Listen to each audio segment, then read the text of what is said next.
Hey, welcome to another episode of Total Ramblings. Look, it's Saturday, it's raining, it's not very nice outside, so I just thought I'd clear a little bit more of my Lego backlog. We've got another Lego Star Wars review today. Now, you're probably going to think, wow, what a waste of time. It's a 4+ set. Yeah, Star Wars set 75332, the ATST. Look, I'm not really expecting much from this set, but I've kind of got a thing for Imperial minifigs and Ewoks, and I just thought, what the heck. I bought this some months ago in Kushti Comics in Basingstoke. As you can see, it was $22.99. I'd been putting off buying it for absolutely ages because it's a 4+ set, but then I thought, what the heck, why not? So I bought it. There's the front of the box, there's the top of the box with Wicket as portrayed by Warwick Davis. I don't know if that's focusing or not. Blurby side of box, other side of box with the ATST, and the back of the box. And look, we can learn to build. So yeah, 4+ set. These are typically overpriced. Not just in my opinion, I think in everyone's opinion really. But what the heck, I thought we'd do it. So we're going to do it right now.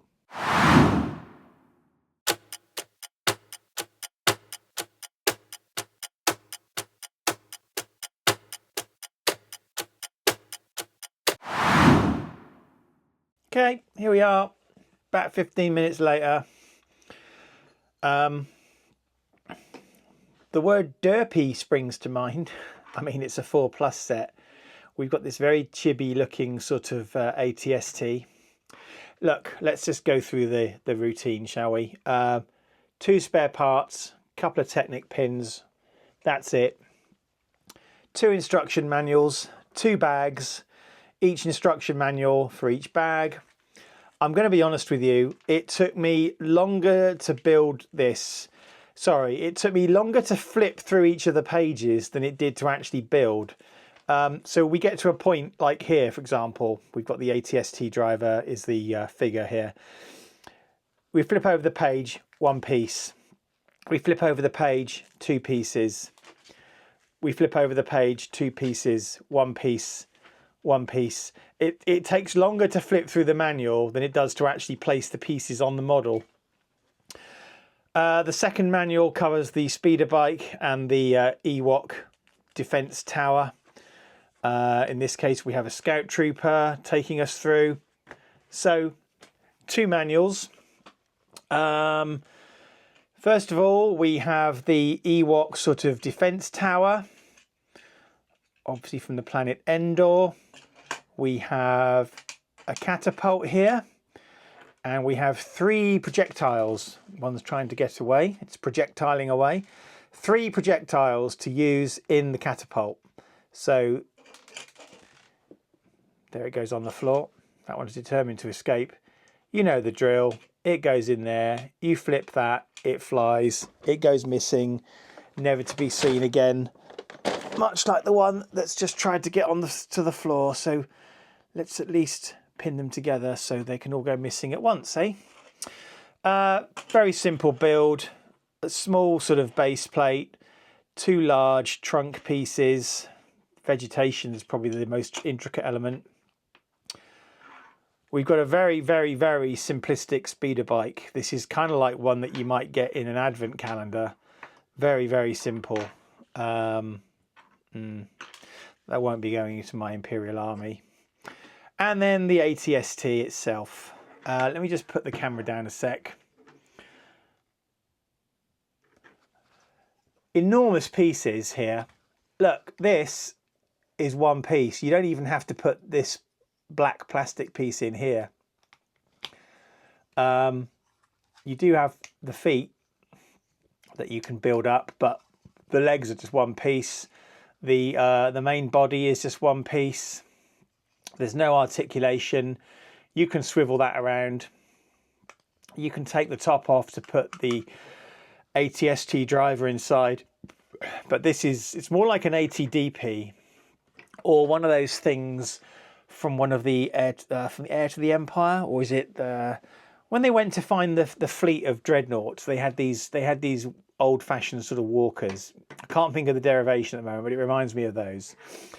Let's look at the figures. First, we have Wicket the Ewok. Original Ewoks weren't painted in Lego Star Wars. At least we get some printing on these now. So nice face detail, nice eyes, bit of printing on the sort of tabard there, and of course his bow and arrow. We've got a Scout Trooper with black arms, printing on the back of the torso, printing on the legs, printing on the front of the torso, bit of printing on the helmet. He is a black skinned minifig, but we've only got one face, which is disappointing because we could have had two. It's the dual moulded Scout Trooper helmet, but of course it fully encases the minifig head, so we could have had two faces on there. That said, he said, just thinking, you can't see his face anyway, so actually, yeah, what's the point? I'll let him out. I'll let him off that one. And then our ATST driver, printing on the front and back of the torso, no leg printing, no arm printing. We've got goggles printed on the helmet there, and we've got a determined sort of face and a sort of regular kind of bored kind of face. Nothing particularly unusual. Yeah, so I mean, that's literally all there is to this set. I mean, it's a 4+ set. What do you expect? It's to get youngsters into Lego. Although I'm pretty certain when I was 4 years old, I was building stuff more complicated than this. But look, I'm not going to knock it. I just think it's overpriced. But I know why. It's because of these large pieces. We've got 1, 2, 3. There's at least 5 quite huge pieces in here for Lego. So I can understand why it's that price. But yeah, there you go. Not really much to write home about, really. So I'm going to call it a day there. Bye. If you enjoy what I do here, although I can't think why, please remember to click the like button, smash that subscribe button, and hit the bell icon to be notified whenever I post a new video. You might also want to check out my website, www.worldsbestestpoet.com, if you fancy a laugh.